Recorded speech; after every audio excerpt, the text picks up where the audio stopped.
uma médica foi algemada e presa dentro de uma UTI em São Paulo. O caso repercutiu nas redes sociais e gerou muita revolta. Em resumo, uma equipe da PM solicitou um boletim médico de um dos pacientes que estava internado, um policial aposentado. Mas a médica se recusou a entregar as informações, haja vista que o período de visitas já havia se encerrado e que as informações referentes ao estado de saúde do paciente só poderiam ser entregues para os familiares do paciente. A atitude da médica foi interpretada como desacato pelos policiais e por isso ela foi algemada e levada pela equipe. Mas acontece que essa médica não estava errada, minha gente, muito pelo contrário. A atitude dela estava corretíssima e eu vou te contar o porquê. A relação médico-paciente é pautada pelo sigilo, o que significa que as informações de estado de saúde do paciente e tudo aquilo que o paciente compartilhou com o médico não podem ser fornecidas para terceiros de qualquer forma e por qualquer motivo. Além disso, existem várias previsões legais que garantem o sigilo entre médico e paciente.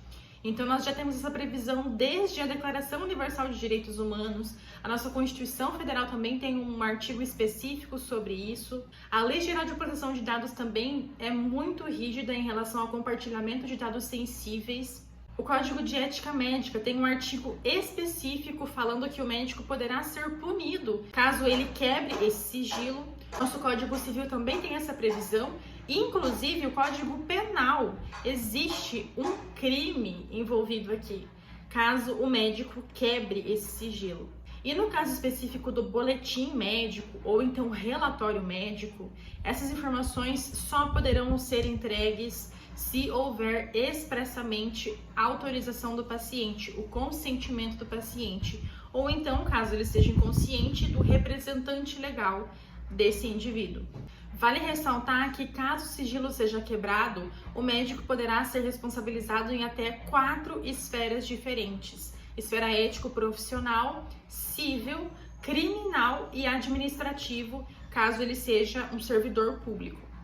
E além disso, vale ressaltar que essa médica não estava diante de nenhuma exceção do sigilo médico, porque sim, como eu sempre digo para vocês, na relação médico-paciente existem várias regras que precisam ser seguidas, mas também existem muitas exceções. E no sigilo médico isso também acontece. Atualmente nós temos 3 possibilidades de quebra de sigilo médico. Em primeiro lugar, nós temos o dever legal, que é uma das exceções do sigilo médico.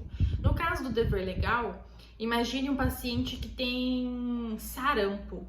Essa doença é uma doença em que a notificação deve ser realizada para as autoridades sanitárias. Então, é uma doença que exige notificação compulsória. Por isso, é dever do médico informar as autoridades sobre o paciente que possui essa doença. A segunda exceção é o motivo justo. Então, imagine a circunstância em que um médico psiquiatra está atendendo o seu paciente e durante a consulta o paciente acaba relatando que cometeu um abuso sexual contra uma criança. Nessa circunstância específica, nós estamos diante de um motivo justo.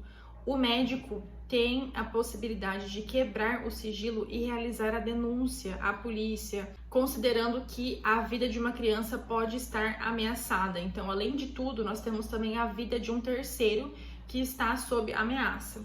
E, por fim, a terceira exceção no sigilo médico é o consentimento escrito do paciente. Então, sempre que o paciente autorizar, ele está abrindo mão do sigilo, o médico tem autorização para divulgar as informações. E é por isso que o motivo dessa prisão dessa médica é muito questionável, considerando que neste aspecto especificamente a conduta dela foi irretocável. No mais, é sempre importante ressaltar que o médico precisa estar sempre atualizado, precisa saber dos seus direitos e deveres, precisa saber como lidar diante dessas situações. Por mais que a autoridade tenha entendido que a conduta dela estava equivocada, ela sabia que ela não estava errada e por isso ela bateu o pé e insistiu no posicionamento dela. É claro, além de se manter atualizada, é muito importante que você tenha sempre um advogado especialista perto de você, uma assessoria jurídica, para que você tenha para onde correr, para quem ligar quando alguma situação dessa acontecer, ou então quando você tiver alguma dúvida sobre quebrar ou não o sigilo. Esse tema ele é muito polêmico, existem circunstâncias que a gente precisa analisar. Não existe nenhuma receita de bolo, né? Não existe uma regra certinha. Não, cada caso é um caso que tem que ser analisado. Então é muito importante que você tenha um advogado para que você possa recorrer nas situações em que você tiver dúvida. E esse foi o vídeo de hoje, eu espero que vocês tenham gostado. A gente se vê na semana que vem. Beijo!